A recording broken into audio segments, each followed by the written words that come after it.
What's going on, everybody? Welcome to this episode of Cross Talks Movie News Live, recorded. I got to work today, long shift today, so I'm going to pre-record some stuff and then have it all released out. So let's go ahead and get right on to it.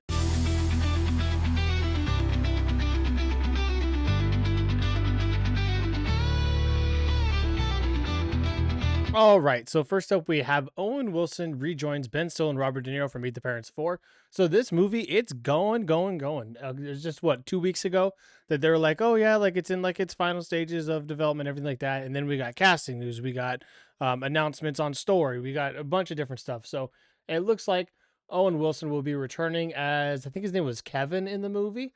Owen Wilson is back in the Fokker fold. The actor currently starring in Apple TV's well-reviewed Stick is joining Ben Stiller and Robert De Niro's Universal's latest installment of its Meet the Parents comedy series. Terry Polo, who also starred in the initial trio of movies that were released in the 2000s, is returning to the call sheet as well, with Oscar-nominated pop star Ariana Grande being fresh face for the feature. John Hamburg, who co-wrote all three prior films, wrote the screenplay for the new feature and is set to direct. Universal has dated the film for November 5th, 2026. Paramount Pictures will co-produce and distribute the film internationally. So with that, real quick news on that. What do you think about Owen Wilson coming back? Are you surprised? Are you not surprised? Are you looking forward to Meet the Parents 4? Do you care? Do you not care?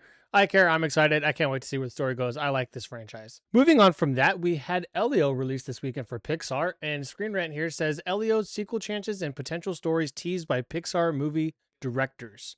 So let's see. First off, did you see Elio this weekend? I did, and I actually liked it quite a bit. Let me know what you thought about it. And be on the lookout for my Elio review as well. Elio is finally here, and the directors of the new Pixar movie are already teasing the possibility of a sequel. Elio is the 2025 Pixar movie that tells the story of the titular young boy as he is abducted by aliens, with them believing that he's an ambassador for Earth.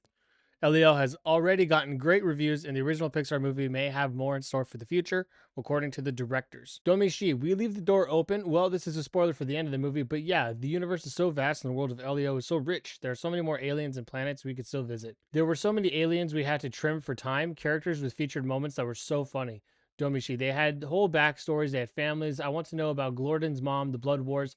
There's so much there, a whole story, so much more. Yeah, I agree. There's a lot that they could do with it, and he's at the end of the movie, he can connect back to the aliens so they can come pick him up whenever they want, really. What Elio sequel tease means for the Pixar movie. Pixar is always looking to make franchises and sequels out of original properties, and they will most likely do the same with Elio if it's a success. The film was already a critical hit, which is a good sign for the film's franchise chances.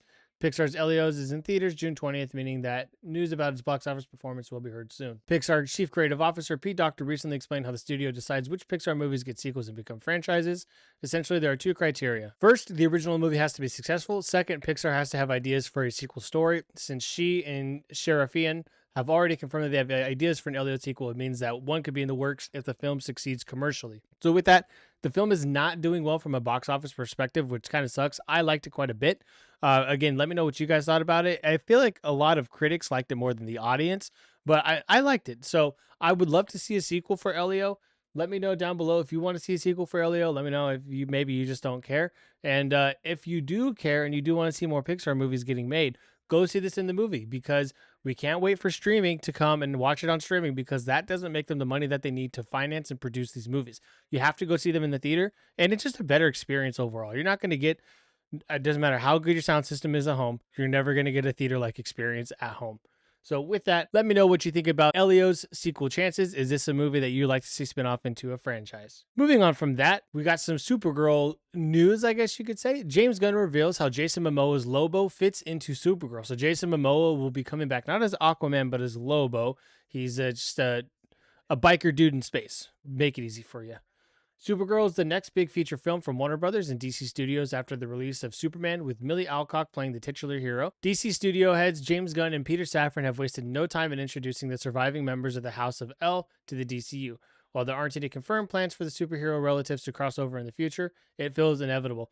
I think that's false. I'm pretty sure that Millie Alcock is going to be in the Superman movie. Superman will have to contend with Lex Luthor in his upcoming film, while Supergirl will have a very different and more physical threat in the form of Lobo, played by Jason Momoa. Recently, Gunn spoke about how the role of Lobo would play into the upcoming movie. Gunn told the podcast, "The Woman of Tomorrow comic that the film is based on is very much a bunch of little stories. We needed to create one through line, one 3-act story. So Lobo helps us do that. So Lobo will be an overarching character that helps connect the various stories that Supergirl will have, while also more likely posing an intimidating threat. It's an exciting and creative choice that will allow for a new take on the comic book story while also expanding the DC universe. Supergirl will feature an array of interesting characters. Interestingly, Jason Momoa is a rare exception, and that as in he's the only mainline Justice League actor returning for the now defunct DCEU. Only this time around, Momoa isn't playing Aquaman; he's playing Lobo. Okay, as we just talked about. Momoa has often cited, even in a as Aquaman, his aspirations to play Lobo, which James Gunn has now provided him the opportunity to do in the DCU. However, Lobo won't be the only opposing force in Supergirl, while also more than likely posing an intimidating threat. It's an exciting and creative choice that will allow for a new take on the comic book story while also expanding the DC universe. So with this, it sounds like Lobo is actually going to be a pretty big part of the story. I didn't think he was. I thought he would be maybe in one of the 3 acts, not have like an overarching um, plot character arc in the whole movie. So I'm interested to see what happens with that. I'm also interested if Crypto's going to be in it because I believe in the comic Crypto is a part of it too. So I wonder if she's going to come to Earth like near the end of Superman and then take off with Crypto, and then we'll get Crypto in the second in Supergirl as well. But with all that information, go ahead and let me know down below what you think about Jason Momoa being Lobo. What do you think about Lobo being an overarching character in the Supergirl movie? Have you read the Woman of Tomorrow comic? Do you like it? Are you excited for the movie? Do you like Millie Alcock as Supergirl? Let me know all that down below. In our next article, Henry Cavill is doing a Highlander reboot, and they have cast a new actor in a major role. So I have never seen Highlander. I don't even know what it is. But Henry Cavill is going to be in it, and they've hired someone that he's actually worked with before to be in it as well. That is none other than Russell Crowe. Collider Clinics can exclusively reveal that the Oscar-winning Gladiator star has officially joined the cast of Highlander, the long-awaited reboot from John Wick mastermind Chad Stahelski. Crowe will star in a key role opposite Henry Cavill, who was previously announced for the film Sword Swinging Immortal lead. The project has been in various stages of development for nearly a decade, but with Stahelski locked into direct and production scheduled to begin this fall, as we revealed earlier this week, Highlander is finally moving forward with an expanded scope. We're bringing it forward from nearly the 1500s in the Highlands to the beyond present day New York and Hong Kong. There's a big opportunity for action, and it's a bit of a love story, but not how you think. So Russell Crowe is in the movie, but it does not say what character he's going to be. It just has a key role. So if you've seen Highlander, I have not. Please let me know who you think Russell Crowe will be playing. It sounds like it'll be like the Jarrell and Kal-El type relationship. But again, never seeing Highlander, I don't know anything about the characters. But what do you think about this reunion overall, and who do you think Russell Crowe will be playing in the Highlander reboot starring Henry Cavill? Let me know down below. Okay, next up too. Gotham standout Corey Michael Smith to lead Halloween set thriller for A24. I gotta tell you, I really liked him as the Riddler. That's why I chose this article to go over. I liked him as the Riddler, and he did a great job playing Chevy Chase in the Saturday Night movie based on the first night of Saturday Night Live. So let's see what movie he's going to be in this October. Per Deadline, Smith is set to star in October. Okay, so it's a movie called October. A24's new genre picture from Rebel Ridge's Jeremy Solinger. Smith has previously worked with the studio in an upcoming Zac Efron thriller Famous. Details about the Smith's role and plot for October are being kept under wraps at this time, but Solinger is set to direct from his own script, with A24 producing and financing October. Casting for the rest of the film's roles is currently ongoing. Okay, so I think he did a really good job as Riddler. I think he's going to be the villain. This movie, no information other than that he's going to be in it and who the director is. So I think he will be the villain, but I think the villain will be the lead. So with that, let me know down below. Did you see him as the Riddler in Gotham? Did you see him in any other movies? He's been in like little things here and there that I've kind of noticed him in, but I think he's a good actor, and he only seems to be getting better. So with that, let me know what you think about this information down below. Okay, going into the second and last article for today, James Bond 26 script and new 007 actor casting timeline gets a major update. So we don't know anything about the cast, but we do have an update as to when they plan on having this done, and that's found right here in this article. MGM executives Mike Hopkins and Courtney Valenti plan to settle on a director this summer and get the script written. So by the end of summer, so I would say by August or September, they will have chosen a director. Only once the script is completed will they then cast the next Bond. Okay, so real quick, Bologna has also suggested that the current directors being considered are Edward Berger, Denis Villeneuve, Edgar Wright, Jonathan Nolan, and Paul King. As of right now, Edgar Wright seems to be the highlight director that a lot of people want, and I can't say I disagree with it. I'd like to see him take on something that he kind of has to like reel his stuff in, because he can get a little wild with his stuff. But if he can keep that and but they have it reeled in to fit in that James Bond world, I think it'd be awesome. Jonathan Nolan, he's directed some episodes of, I believe it was some episodes of Westworld, and I think he's directed a couple of the TV shows. So I wouldn't mind seeing him get it into the director's chair for a feature film. Denis Villeneuve, he's busy with Dune. That's not happening. And then I'll be honest, I don't know off the top of my head Edward Berger or Paul King's movies. I've heard both the names. I just don't know the movies off the top of my head. But I would say Edgar Wright and Jonathan Nolan would probably be the top two in contention. And apparently, maybe Alfonso Cuarón as well. But I would like to see Edgar Wright or Jonathan Nolan take it on. So hopefully by this August, we have it decided who's going to direct it. And then hopefully by December, maybe, I don't know how long it usually takes to write scripts, but hopefully by December, we got a script written and we'll figure out who the actor is. I still want it to be Aaron Taylor Johnson, but we shall see. So with that, let me know down below, which of those directors do you want to see direct the next James Bond movie? Are you excited that they're actually planning on having a director fit and locked for this summer? And who would you like to see play the character James Bond? Let me know all that information down below. And finally, for our last article of the day, big news over the weekend for Spider-Man 4. Spider-Man Brand New Day adds Jon Bernthal's Punisher officially. Marvel Studios' Brand New Day will feature Jon Bernthal's Punisher in his big screen debut. For years, Spider-Man was kept separate from the MCU and wasn't allowed to play in that big sandbox of heroes and villains. In 2015, we all know the story. While there's a lot of ambiguity over whether or not Daredevil will ever share the screen with Spidey in a proper capacity, we are getting at least one of those. Hollywood Reporter has revealed that Jon Bernthal will join the cast of Tom Holland's Spider-Man Brand New Day. Plot details are under wraps, but that does indicate that this film may skew more grounded than the last three Spidey films.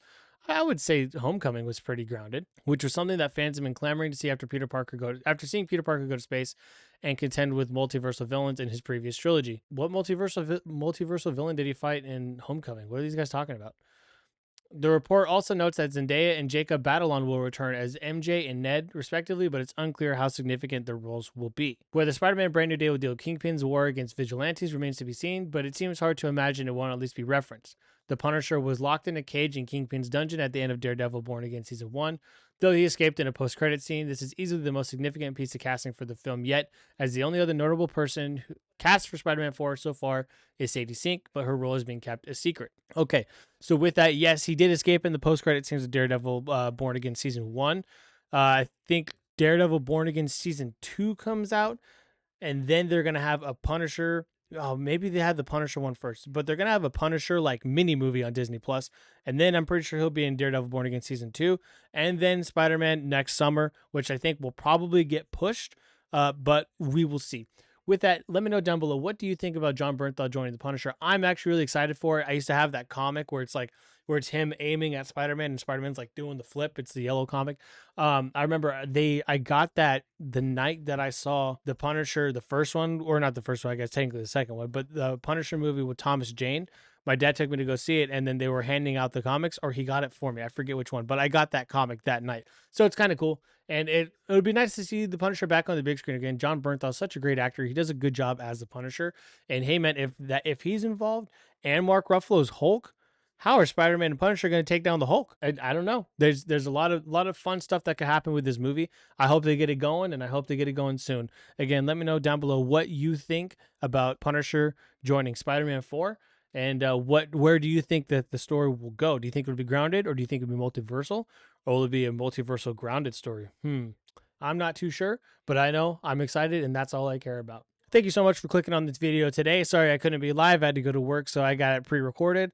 I hope you have a great rest of your day. Let me know down below what you think about all the articles that came out this weekend. Let me know which one was your favorite. What are you most excited for or least excited for? Did you see any movies this weekend? Be sure to let me know all that information. Please be sure to like, comment, subscribe as well. For every 100 subscribers that I get, I will be doing a 12 to 24 hour subathon. So I'll start at 12 no matter what, and then if we keep getting subs throughout the marathon, then I'll extend the subathon until it gets to 24 or however many subs we get. But in order to do that, I have to get the 100 subs first. So please be sure to do that. Subscribe so that way I can get that going. Let's get this channel growing and my sub channels as well. Crosstalks Movies and Crosstalks MMA. And again, with that, thank you so much again for clicking on this video. I hope you have a great rest of your day. Peace.